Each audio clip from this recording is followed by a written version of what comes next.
Parliamo di legni e che legni siano.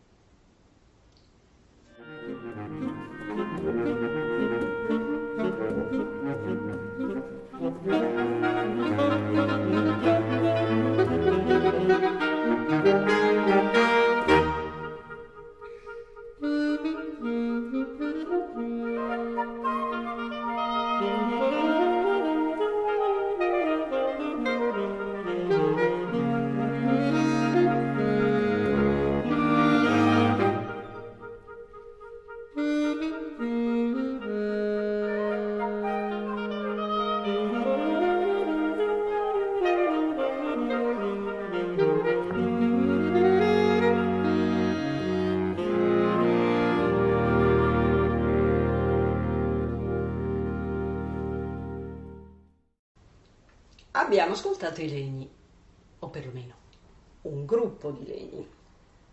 Trovare brani che uniscano proprio tutti gli strumenti che fanno parte di questa famiglia è un po' difficile. Qui avete sentito un frammento di uno scherzo di un giovanissimo compositore che si chiama Vaibhav Mohanty. Ve l'ho pronunciato come scritto, quindi prendetelo com'è. Quello che avete sentito è proprio un frammento, una prima parte di questo scherzo in cui sono presenti un po' di legni. Avete visto 2 clarinetti, 3 sax, un oboe, non si vede tantissimo, ma lo si sentirà anche nel prossimo pezzo che sentiremo, e 2 flauti.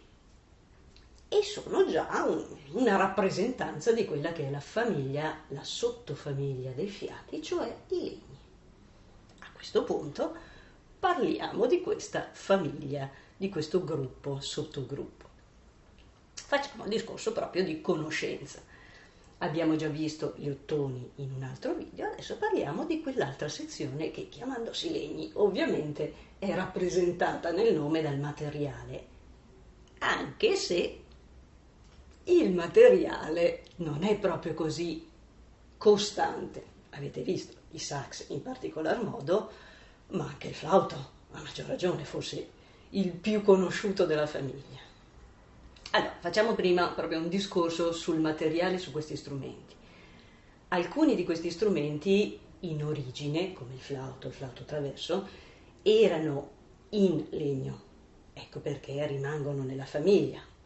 Altri, come il sax, derivano da uno strumento che è parte dei legni, cioè il clarinetto. Hanno la stessa imboccatura, insomma, quella è l'origine di questi strumenti e di conseguenza rientrano in questa famiglia.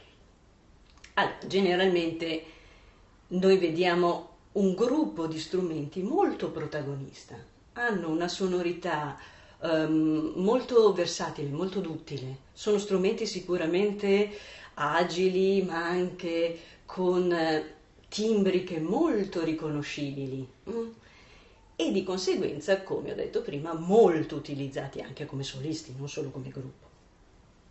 Abbiamo quindi i flauti, abbiamo poi i clarinetti, gli oboi, i fagotti, eccetera. Ma come facciamo a classificarli, a tenerli sotto controllo? Passiamo alle imboccature per avere proprio un'altra classificazione. E qui mettiamo in evidenza l'imboccatura del flauto traverso è un'imboccatura cosiddetta a bocca, boccola, perché è un foro in cui si appoggiano le labbra con una tecnica particolare per l'emissione del suono. Gli altri strumenti, gli altri legni, si dividono in ance, l'imboccatura ad ancia.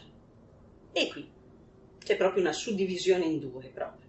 Ancia semplice e ancia doppia. Che cos'è l'ancia? L'ancia è una sottile lamina di canna di bambù, sagomata nella maniera opportuna ovviamente, che viene inserita nell'imboccatura se è semplice, oppure diventa l'imboccatura se è doppia, quindi se avete 2 fettine di canna di bambù unite che diventano proprio l'imboccatura. Quindi si divide in ancia semplice e abbiamo il clarinetto, il sax. Ancia doppia, l'oboe, abbiamo il corno inglese, abbiamo il fagotto, il controfagotto, eccetera. la differenza proprio di sonorità da lancia semplice a lancia doppia è avvertibile.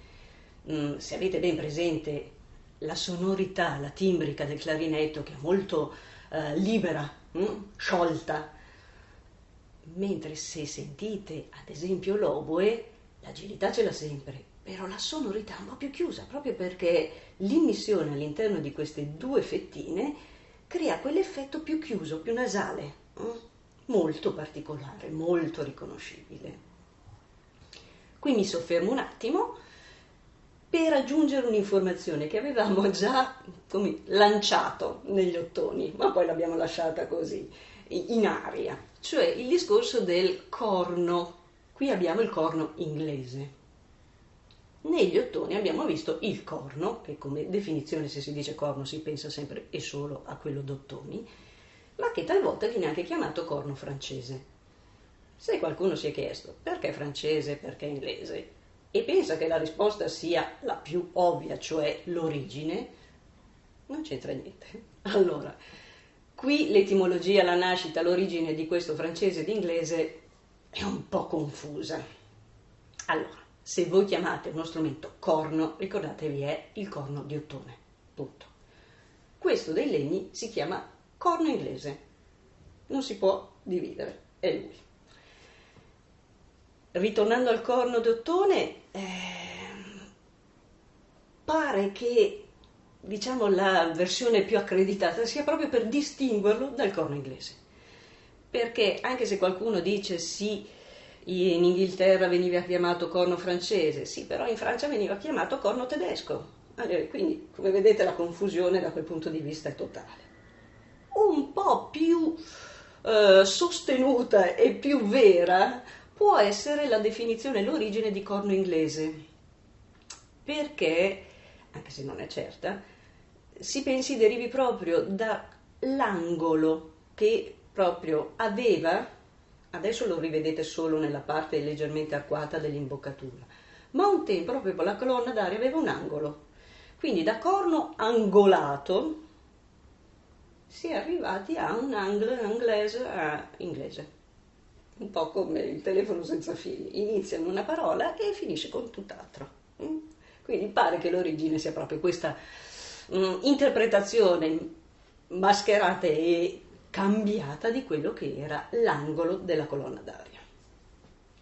A questo punto, fatta la conoscenza, visti un po' di strumenti, vista la famiglia, ricordatevi che ce ne sono sempre tanti altri anche di strumenti più piccoli, più grandi, con sonorità diverse, quindi così come c'è il flauto traverso, c'è l'ottavino, eccetera. Però, come abbiamo detto tutte le altre volte, qui parliamo delle famiglie, dei gruppi, poi avremo sempre l'occasione di vedere i singoli strumenti e sentire.